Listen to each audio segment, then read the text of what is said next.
In today's video, I'm going to teach you how to utilize Copilot in a Microsoft-supported coding environment. This feature is a powerful tool that can enhance your productivity and creativity as a coder. So let's dive right in and get you started. First, we begin by opening a Microsoft-supported coding environment. When I say Microsoft-supported, I am referring to Integrated Development Environments, or IDEs, like Visual Studio Code.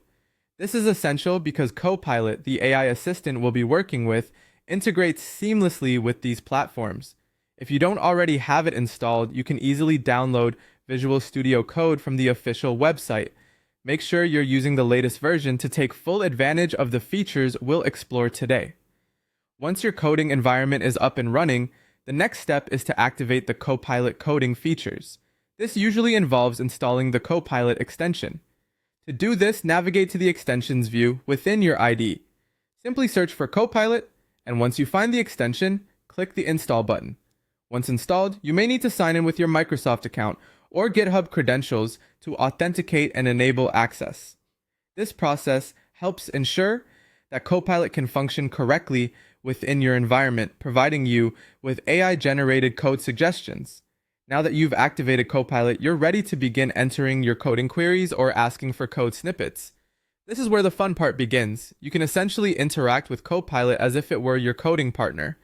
For instance, start typing a comment or a line of code, and Copilot will provide suggestions based on what you're trying to achieve. Let's say you want to write a function in Python. You could start by commenting, "Write a Python function to calculate the square root," and watch as Copilot offers up a snippet to fulfill this request. The next step is to review, edit, and implement the AI-generated code.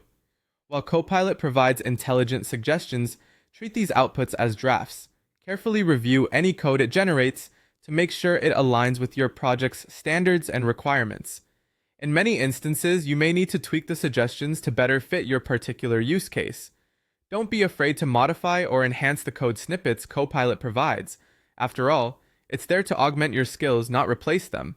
Once you're satisfied with the generated code, you can implement it into your project, saving you valuable development time and effort.